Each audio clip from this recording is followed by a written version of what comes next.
Nagkaroon ng paglabag si suspended Acting Senate Sergeant-at-Arms Mau Aplasca sa Rules of Engagement na magpaputok ng baril noong May 13 sa Senado ayon sa CIDG. Ang depensa ni Aplasca, spliced at pili lang ang mga isinapublikong kuha ng CCTV para pumasok ito sa anyay naratibong hindi inatake ang Senado. Naging emosyonal naman sa plenaryo si Senadora Pia Cayetano ng Almahanya ang pahayag ni Senadora Risa Hontiveros kaugnay sa nangyaring pamamaril. May unang balita si Mav Gonzales. Matapos magkaputukan sa Senado, ilang minority senator ang tumayo sa sesyon para paimbestigahan ang nangyari. Sa loob-loob ko, hindi ako mapanatag na simula nung Lunes, ang ipinapakita natin ay para bang walang nangyari. Na para bang hindi nabastos ang ating institusyon, ang ating mga empleyado at ang mga Pilipino. Hindi maliit na bagay ang nangyari dito. At lalong hindi dapat inaasa sa mga Facebook Live, press conferences at media interviews ang pagtatahi-tahi ng mga pangyayari. Pero ang pahayag ni Hontiveros, inalmahan ng emosyonal na Senador Pia Cayetano. Parang walang nangyari. Yan po ang statement ng ating butihing Senadora Risa Hontiveros. Siguro po para sa inyong mga wala dito. Pero para sa amin na nandito, napakaraming nangyari. Takot na takot po ako na kailangan ko na magpaalam sa mga anak ko. Nasa Senado si Senador Pia nang mangyari ang insidente kasama ang ibang miyembro ng mayorya. Wala ho akong sinisisi. Pero nung pagkatapos ng lahat, pagtingin ko ng group natin, yung dating majority group, walang ni isa sa inyong nangamusta sa amin. Some of you I've known for 20 years, 10 years, and I didn't even hear any of you say, "Kamusta na kayo dyan?" Napakasakit na sa akin. Sobrang sakit. Kung wala ho kayo dito, huwag niyong questionin yung mga nangyari sa mga nandito. Dahil nandito kami, kasama ng staff namin, Senate staff. Nilapitan ni Senador Loren Legarda si Cayetano at pati siya napaluha. Nilinaw naman ni Hontiveros na hindi niya binabaliwala ang pinagdaanan ng mga kapwa-senador. I deeply respect the emotions of our distinguished colleague. However, when I stated that it feels now as though walang nangyari, I was not speaking about our personal feelings.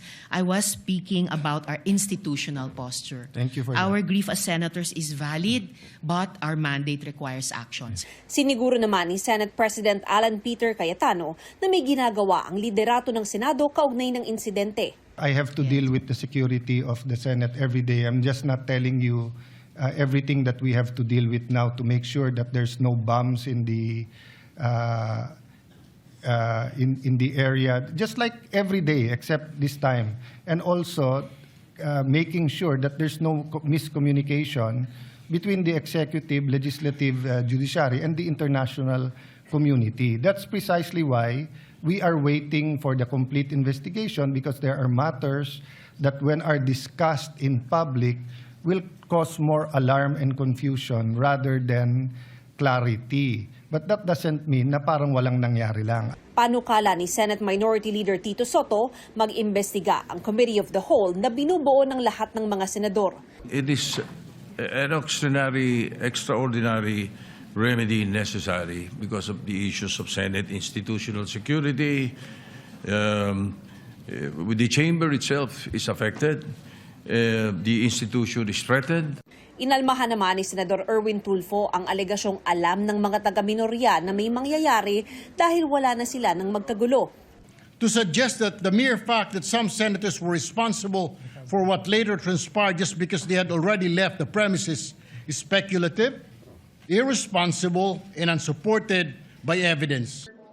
Dagdag ni Senador Raffy Tulfo, maraming tanong na dapat sagutin kaugnay sa Senate Office of the Sergeant-at-Arms o OSAA. Meron ho bang standard operating procedure manual ang ating OSAA? Number one. Number two, pagdating po sa pag-handle ng firearms, are these the members of the OSAA, are they trained?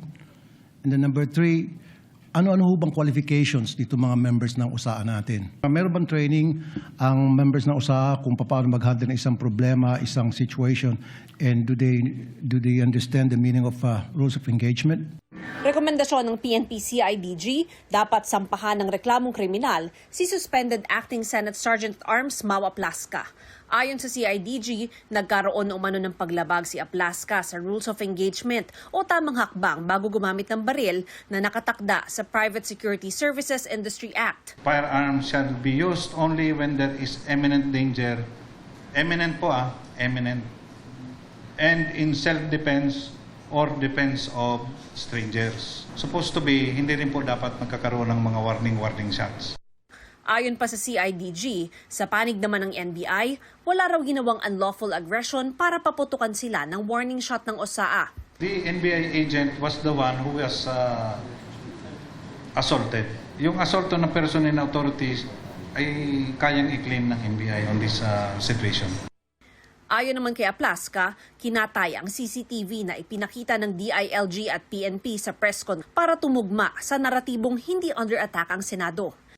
We are preparing the complete videos. Kasi what they did, they spliced the videos and they just selected the videos that will support their narrative. And I think it's not correct. What type of narrative, sir? What type of narrative are you saying? Yung sabi nila walang attack. General, kakasuhan daw po kayo ng CIDG. Ano pong masasabi niyo, sir? It is expected. Pinabulaanan din ni Aplaska ang sinabi ni Interior Secretary John Vic Remulla na 3 ang pinakawalan niyang bala noong May 13. Sir, pinimaintain niyo ba na isang shot lang ang ginawa niyo, sir? 3 daw kasi, sir. Warning shot, isa lang. Tinanong din si Aplaska ukol sa binanggit ni Remulla na May 12 pa lang ay may security meeting na at batid na ni Aplaska noon pa lang na may NBI na darating para sa karagdagang seguridad. I presided the meeting. Opo. There was no NBI there. Okay. Walang sinabi na magsesecure ang NBI. Sir? Walang sinabi na magsesecure ang NBI ng Gusali. Our meeting is about the impending impeachment, Opo. security preparations. I invited the security manager of GSIS. He was there. He did not say anything about the NBI arrival here. Hindi naman itinanggi ni Aplaska ang pahayag ng Criminal Investigation and Detection Group o CIDG ng pulisya na hindi pa siya humaharap sa investigasyon ito. Our lawyers advised me to request for extension, but we are not prepared. Opo. But we have already provided them with all of the evidence. Opo. It is not true that we are withholding evidences. CCTV, firearms, yung mga tao na we will submit everything. Bagaman di pa humaharap, na-turn over na ni Aplaska ang kanilang mga baril sa CIDG para sa ilalim sa ballistics examination. Ito ang unang balita. Mav Gonzalez, GMA News.